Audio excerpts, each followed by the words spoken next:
प्रवास करून साहेब दमून गेले होते, म्हणून कामाला सुरुवात करण्याच्या आधी नानांनी त्यांना जेवण करण्यासाठी विनंती केली. साहेब त्याला लगेच राजी झाले. साहेबांचं त्यांच्या खोलीत जेवण सुरू झाल्यावर वाड्यासमोर मंडपात गावकऱ्यांच्या जेवणासाठी पंक्ती बसल्या.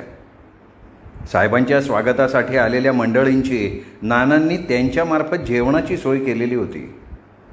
मामलेदार साहेब जेवण करून त्यांच्या खोलीत विश्रांती घेत होते, तोपर्यंत मंडपात जेवणाच्या 2-3 पंक्ती उठल्या होत्या. तृप्तीची ढेकर देऊन मंडळी पान तंबाखू खात बसली होती. कोणी चकमकीच्या दगडानं चिलिमी पेटवून त्याचा धूर छातीत भरून घेत होतं. जळलेल्या तंबाखूचा वास वातावरणात मिसळत होता आणि चिलमीतला सोडलेला धूर मोकळ्या हवेत उंच उंच जात होता. मंडळी निवांत होऊन शेळोप्याच्या गप्पा मारत बसलेली होती. साहेबांनी वामकुक्षी घेतल्यानंतर नाना त्यांच्या खोलीत जाऊन हसत हसत त्यांना म्हणाले, साहेब, व्यवस्था चांगली झाली ना? नाना, तुम्ही आमची बडदास्त फार चांगली ठेवली आहे बरं का. मी खूप समाधानी आहे. आणि दुपारचं जेवणसुद्धा फार चवदार होतं. साहेब, दुपारचं जेवण तुमच्यासाठी माझ्या बायकोनी बनवलेलं होतं. ती फार चांगलं जेवण बनवते. माझ्या घरात इतके नोकर चाकर आहेत, पण मला तिच्या हातचं जेवण लागतं. नाना, मग तुम्ही फार नशीबवान आहात बरं का. वहिनींप्रमाणे सुगरण बायको मिळायलासुद्धा फार मोठं भाग्य लागतं. साहेब हसत हसत म्हणाले. त्यांच्या हसण्यात नानासुद्धा सामील झाले. नंतर थोडा वेळ त्या खोलीत शांतता पसरली. साहेबांचा पट्टेवाला दारात खडा पहारा देत उभा होता. त्याचा चेहरा राकट आणि गंभीर दिसत होता. नानांकडे बघत साहेब म्हणाले, नाना, मंडळींची जेवणं उरकली ना? हो साहेब. मग आता कामाला सुरुवात करायला हरकत नाही.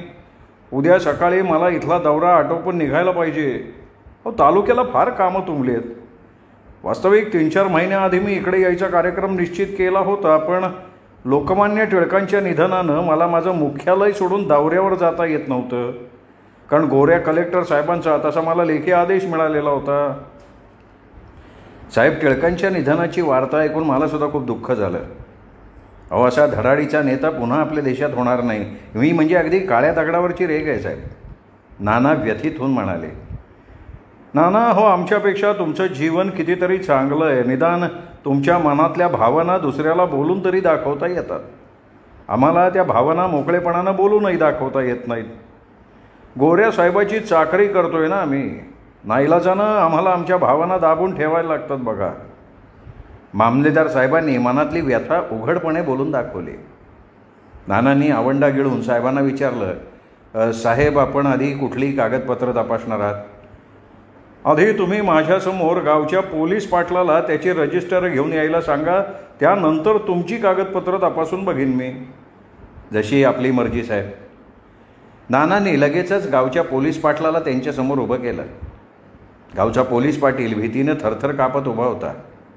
आज तो मामलेदार साहेबांच्या समोर पहिल्यांदाच उभा होता, त्यामुळे तो मनातनं खूप घाबरलेला होता. त्याच्या संपूर्ण अंगाला घाम सुटला होता. त्याची नजर त्याच्या पायाच्या अंगठ्याकडे होती. मामलेदार साहेबांनी त्याला एकदा आपादमस्तक निहाळलं. नंतर त्यांनी करड्या आवाजात त्याला विचारलं, काय रे, तुझं नाव काय? माझं नाव सुदाम आहे साहेब. गावचा पोलीस पाटील अडखळत म्हणाला. तुला तुझं नाव संपूर्ण सांगता येत नाही का रे? माझं संपूर्ण नाव सुदाम बाबल्या गावडे आहे साहेब. नाव कधी अर्धवट सांगायचं नाही, कळलं?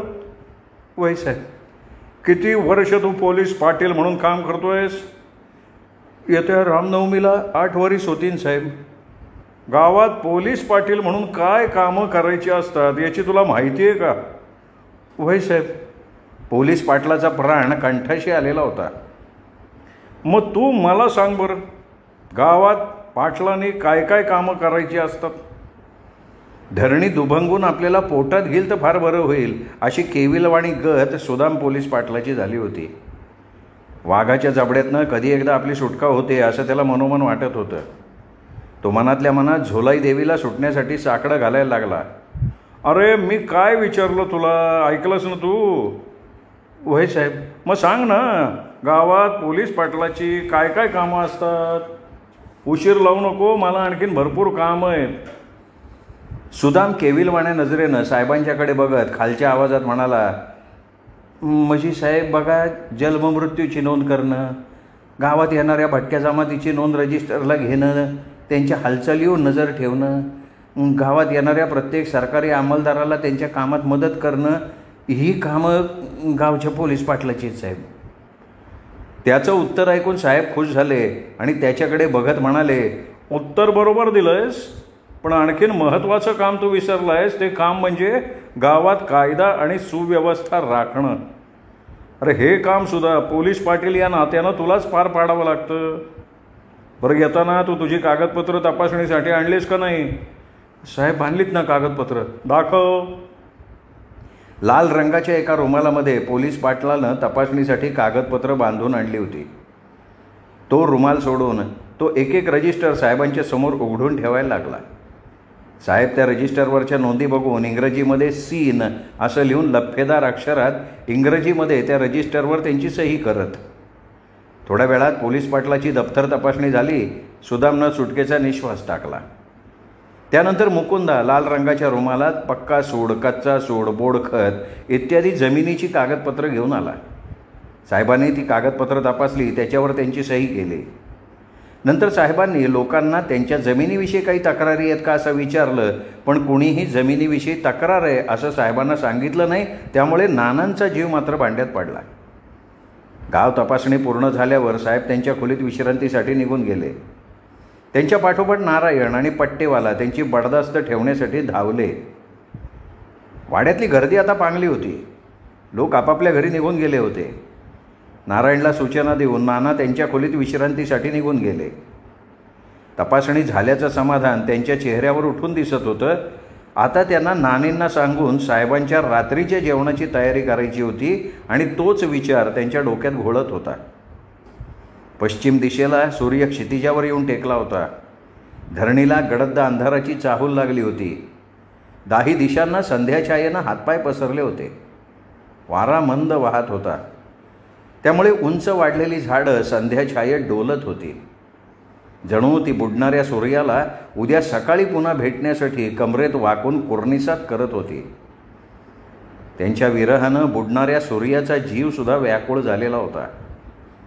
साहेबांची बडदास्त ठेवण्यासाठी उभ्या असलेल्या नारायणाला त्यांचा पट्टेवाला हळू आवाजात म्हणाला, नाऱ्या, साहेबांना रात्री जेवणाच्या आधी थोडी घ्यायची सवय आहे, त्याची काय व्यवस्था केली का? त्याचं बोलणं ऐकून नारायण पहिल्यांदा त्याच्याकडे नुसता वेड्यासारखा बघत राहिला. त्याच्याशी काय बोलावं हेच त्याला मुळी कळेना. त्याच्या तोंडातनं शब्द बाहेर पडत नाही आहेत. म्हणून पट्टेवाला पुन्हा त्याला म्हणाला, अरे मी काय म्हणतो ऐकलं नाही का बाबा तू? जे ऐकलं ना, मग काहीतरी व्यवस्था कर, नाही तर साहेब तुला बडबड करतील. आमच्या गावात आहे ना, काजूच्या बॉन्डाची दारू लय चांगली मिळती, चालन का ती साहेबाला? अरे काजूच्या बॉन्डाची दारू तर साहेबाला फार आवडती, तू त्याची व्यवस्था कर, बाकीचं मी बघतो. तांबडवाडीत राहणारी भीमी काजूच्या बोंडांची दारू गाळायची हे नारायणला ठाऊक होतं. त्याने लगेच वाड्यातल्या एका गाड्याला त्या कामगिरीवर पिटाळलं. अंधार पडायच्या आत तो गडी एका कापडी पिशवीत काजूच्या बोंडांच्या दारूच्या 2 बाटल्या घेऊन आला. त्या बाटल्या बघून पट्टेवालेचे डोळे आनंदानं चमकले, कारण त्याच्याही घशाला शोष पडलेला होताच. रात्र झाली होती. वाड्यात गोडे तेलाचे दिवे जळत होते. वाड्याच्या फाटकाजवळ असलेलेही दिवे जळत होते. त्या दिव्यांच्या काचांवर काजळी जमत होती. पहारेकरी उभा राहून खडा पहारा देत होता. त्याची नजर अंधारात संशयानं फिरत होती. तलप येईल तेव्हा तो नाकावाटे चिलमीतल्या जळक्या तंबाखूचा धूर सोडायचा. चिलमीचा धूर तोंडावाटे छातीत गेल्यावर त्याला स्वर्गीय सुख मिळत होतं. त्या चिलमीच्या सोबतीनं तो पहारेकरी अख्खी रात्र जागून काढायचा. नाना पूजा आटोपून माझघरात झोपाळ्यावर झोके घेत बसले होते. त्यांच्या मुखातनं जय श्रीराम, जय जय राम असा एकसारखा जप चालू होता. 1-2दा ते साहेबांच्या खोलीत डोकवून गेले. सगळं काही ठीक आहे याची त्यांनी खात्री करून घेतली होती. स्वयंपाकघरात अजून लगबग सुरू होती.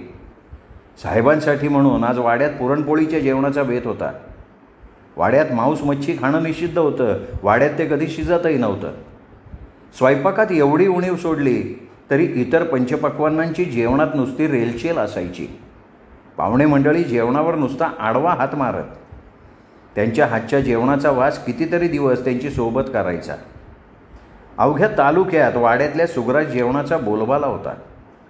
वाड्यात जेवणासाठी ज्याला आमंत्रण मिळायचं तो मोठा भाग्यवान माणूस म्हणून लोक ओळखायचे त्याला.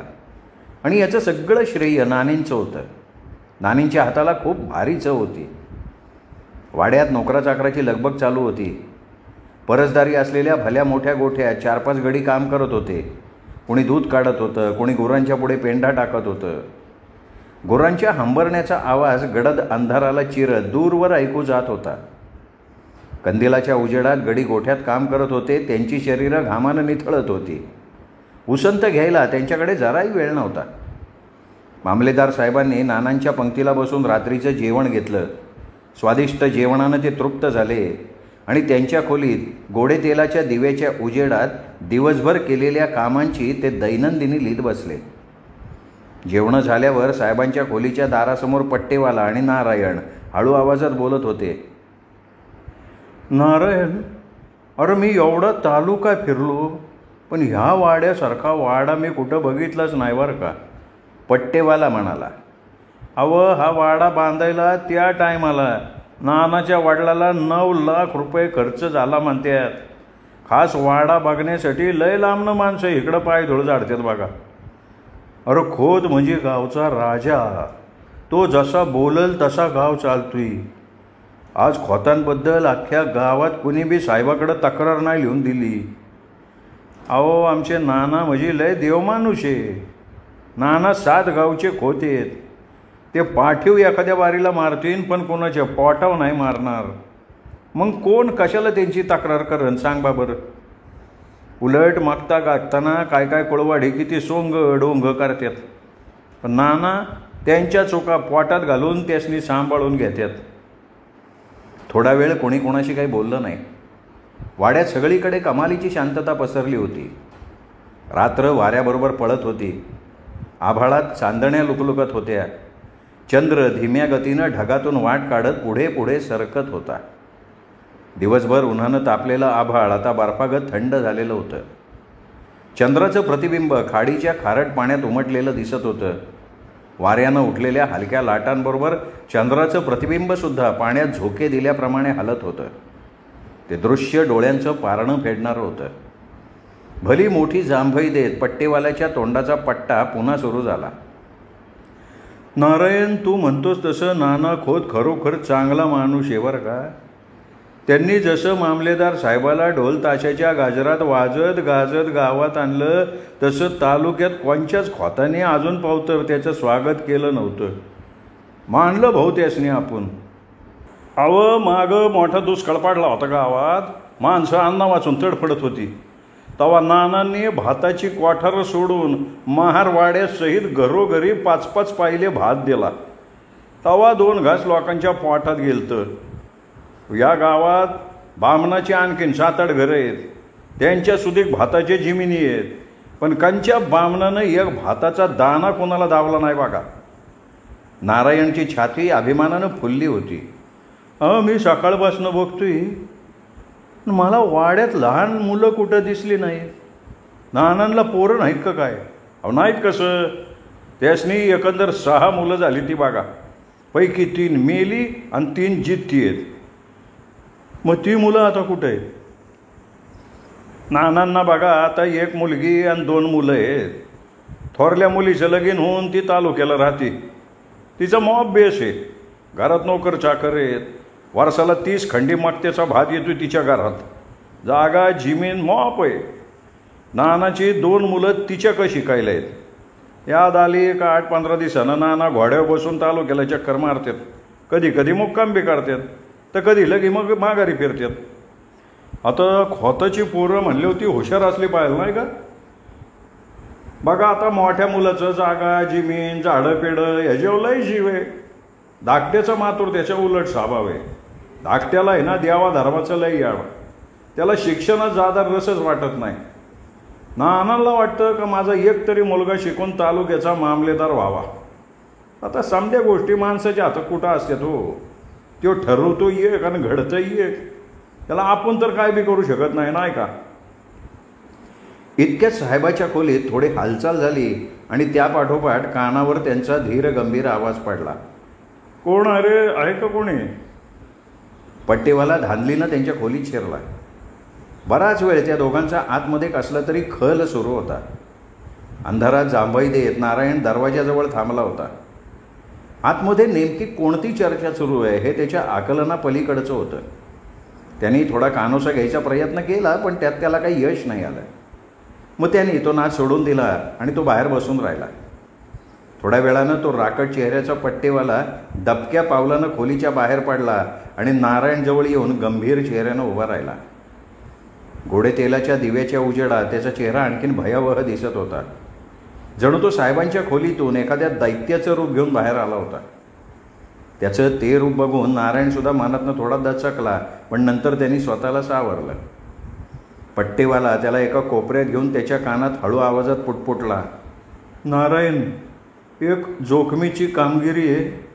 नाही, कोणची कामगिरी ते तर सांगा. करशील का? तुमचा माझ्या विश्वास नाही का? अरे तुझ्या विश्वास आहे, पण काम थोडं नाजूक आहे. या कानाचं त्या कानाला खबर नाही पडता कामा. हे बघा, त्याचं असं आहे, तुम्ही बोलल्या बेगर मला कळणार आहे का? साहेबाच्या सेवेत काय बी कमी पडू द्यायचं नाही असं मला नानांची सांगी आहे. त्या विश्वासाला मी माझा परान गेला ना तरी तडा जाऊ द्यायचो नाही. नारायणनी त्याला तसं वचन देऊन टाकलं. पट्टेवाल्याची पूर्ण खात्री झाल्यावर तो त्याला डोळे मिचकवत आणि नाकावर बोट ठेवून हळू आवाजात म्हणाला. साहेबाला आत्ताच्या आत्ता एक बाई पाहिजे. अहो हे काय?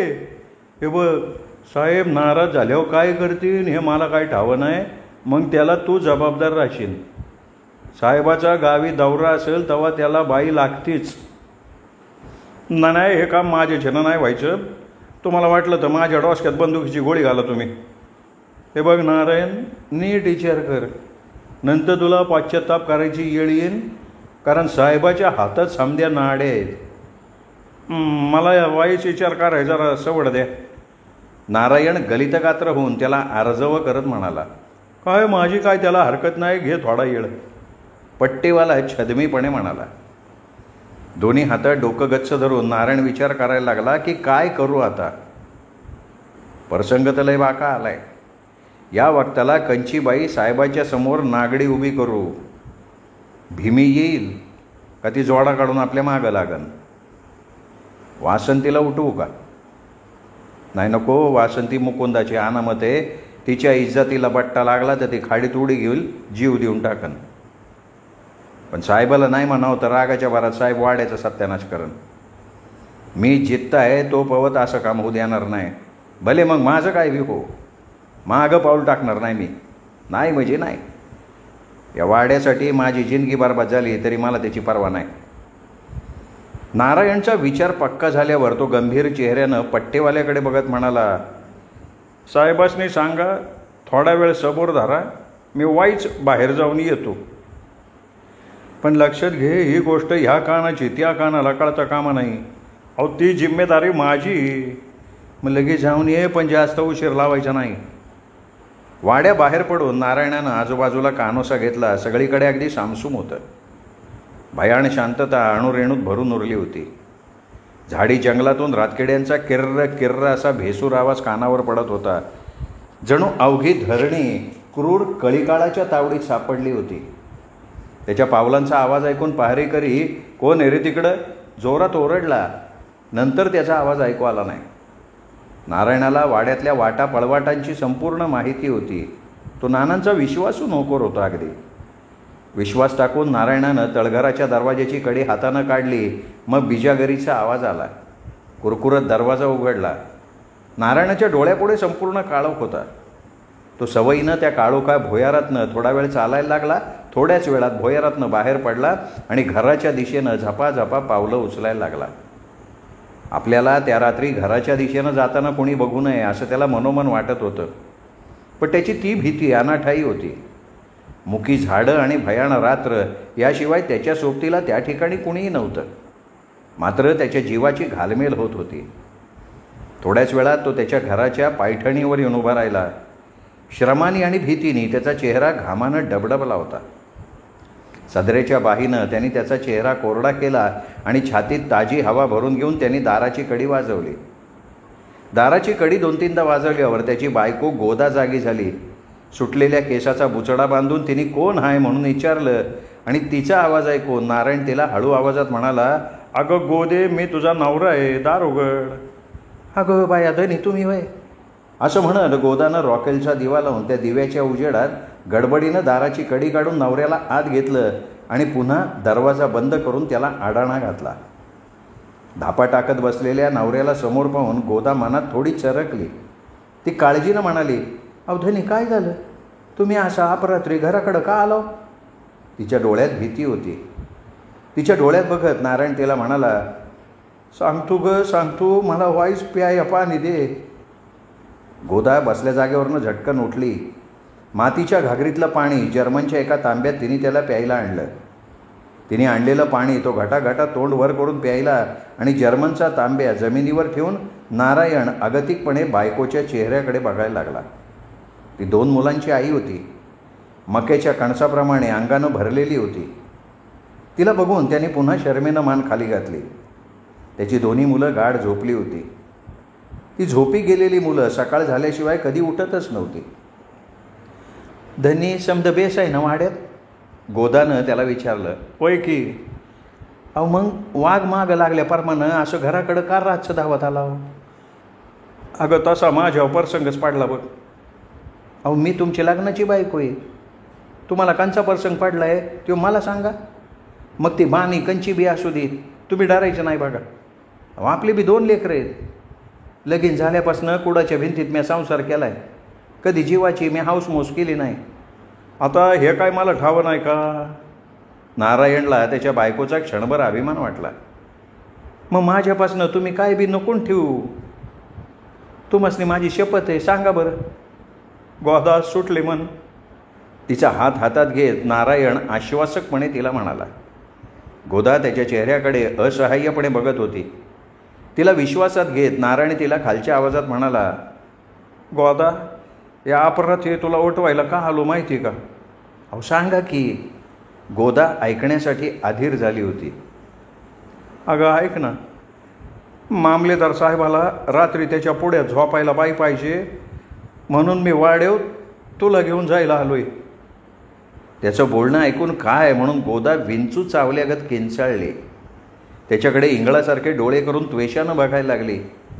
आता तिला तिच्या नवऱ्याचा प्रचंड राग आला होता. त्याच रागात ती त्याला म्हणाली, धनी अशी शिंदळके करण्यापरच मी जगबुडी खाडीत उडी देईल आणि जीव देईल, पण हे असणं पाप माझ्याच्यानं वाहणार नाही. नारायण तिची समजूत घालत म्हणाला, हे बघ गोदा, मला माहिती माझं बोलणं तुला आवडणार नाही म्हणून, पण वाड्यावर बाणीच तशी आली. वाड्याची विज्जत ती आपली विज्जत.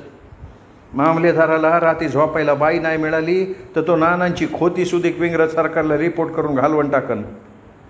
नानानं तर मी शबूत दिलाय की साहेबाच्या सरबराहीत मी कसली उणीव भासू देणार नाही म्हणून तुम्ही माझ्या विज्जतीवर घाला घालताय वे? अगं माझी विज्जत ती तुझी विज्जत. मी पाया पडतो तुझ्या, पण माझ्यावालेली बाणी मागं सार. त्याबद्दल मी तुला जलंबर कधी दोष देणार नाही. अगं लक्षात घे, उद्या वाडा पोरका झाला का गावात आपल्याला कोण देखील विचारणार नाही. गोधे नाही म्हणून ग तुझ्या नवऱ्याचं फकस्त एकदाच ऐक. उद्या काय झालं ना तर तुझा हा नवरा तुला जितता नाही दिसणार बघ. त्याच्या तोंडावर हात ठेवत गोदा अश्रू ढाळत कंप पावलेल्या आवाजात त्याला म्हणाली, धनी असं नका म्हणू, आधी मला आहे मरण येऊ दे. गोदा आता थोडी शांत झाली होती. घासलेटचा दिवा ढणढणत होता. त्यावर पाखरं झेप घेऊन मरणाला कवटाळत होती. त्याचा उग्र वास घरात भरला होता. दोघं नवरा बायको एकमेकांकडे बघत दुःख करत बसले होते. काळोखी रात्र वाऱ्याबरोबर धावत होती. रातकिडे भेसूर आवाजात गात होते. तिच्या हातातला हात काढून घेत नारायणानं तिला पुन्हा एकदा विचारलं, गोदा मग तू काय करायचं ठरवलंस? मी तुमच्या संगट यायला तयार आहे. गोदा अनिच्छेनं त्याला म्हणाली आणि तिचे शब्द ऐकून नारायणाच्या डोळ्यातनं अश्रू गळायला लागले. त्यांनी तिला एक दीर्घ आलिंगन दिलं. तिचे गळणारे डोळे राकट हाताच्या तळव्यानं पुसत तो तिला माझी शहाणी बायको असं म्हणाला. थोड्याच वेळात ते दोघं नवरा बायको वाड्याकडे येण्यासाठी घराच्या बाहेर पडले. दोन्ही मुलं गाढ झोपी गेली होती. अंधारात दोघं ठेचकाळत वाड्याच्या दिशेनं झपाझपा पावलं उचलत होते. त्यांच्या पायांना वेग आला होता. थोड्याच वेळात ते दोघं वाड्याजवळ येऊन पोहोचले. त्या दोघांना समोर बघून पट्टेवाला थोड्या गुस्स्यात त्याला म्हणाला, अरे किती वेळ लावला? साहेब मगाशी विचारत होते. आता झालं थोडा उशीर. बरं पाठीव तिला. तू इथं थांब. कोंबडा आरवायच्या आधी तू तिला घरी पोचती करायला पाहिजे. या कानाची खबर त्या कानाला लागता नाही कामा. व्हायची. त्यांचा आवाज ऐकून मामलेदार साहेबांनी दरवाजा उघडून गोदाला आत घेतलं आणि दरवाजा लावून दरवाजाला कडी लावून टाकली. वाड्याची इज्जत जाऊ नये म्हणून गोदा स्वतः बेइज्जत होऊन साहेबाच्या पलंगावर डोळ्यातून उष्ण अश्रू ढाळत झोपली. साहेबांच्या हाताच्या स्पर्शानं तिला शेकडो जहरी इंगळ्या डसल्याप्रमाणे असह्य वेदना झाल्या. त्या वेदना तिने रात्रभर सहन केल्या. शुक्राची चांदणी उगवली तेव्हा नारायणानं तिला घरी नेऊन सोडलं. फाटकाजवळ किडमिड्या अंगाचा पहारेकरी चिलमीचा धूर सोडत बसला होता. जागरणामुळे त्याचे डोळे तारवटले होते. दुसऱ्या दिवशी हरणगावचा दौरा आटपून मामलेदार साहेब त्यांच्या लवाजाम्यासमोर तालुक्याला जाण्यासाठी निघाले. जाताना ते नानांना कोशून म्हणाले, नाना, आमची बडदास्त तुम्ही फार चांगली ठेवलीत. पुन्हा वेळ काढून आम्ही तुमचा पाहुणचार घेण्यासाठी नक्की येणार. अवश्य या. वाडा आपलाच आहे असं समजा. काही चुकलं असेल तर पोटात घाला. नाना, मी तुम्हाला निघताना एवढंच सांगू शकतो की मी जो काही माझा पाहुणचार केला त्याच्यावर मी प्रचंड खुश आहे. तुमच्या नारायणानं मला काही कमी पडू दिलं नाही. अहो साहेब, तो माझा विश्वासू नोकर असला ना तरी मी त्याला कधी नोकर समजतच नाही. तो माझा पाठचा भाऊ आहे असं समजतो मी. नारायणानं नानांचं बोलणं ऐकलं आणि त्याच्या डोळ्यातनं घळाघळा अश्रूंच्या धारा व्हायला लागल्या. मामलेदार साहेबांची तालुक्याला पाठवणी करून नाना बैठकीच्या खोलीत बसून विश्रांती घ्यायला लागले. साहेबांनी मुक्काम केला होता ती खोली नारायण झाडून स्वच्छ करत होता. त्याच्या मनात रात्रीच्या प्रसंगानं वादळ मात्र उठलेलं होतं. श्रोते हो, हा होता रामचंद्र नलावडे लिखित खोत या कादंबरीचा तिसरा भाग. चौथा भाग ऐकूयात उद्या दीपक रेगे कथाकथन चॅनलवर. तोपर्यंत नमस्कार.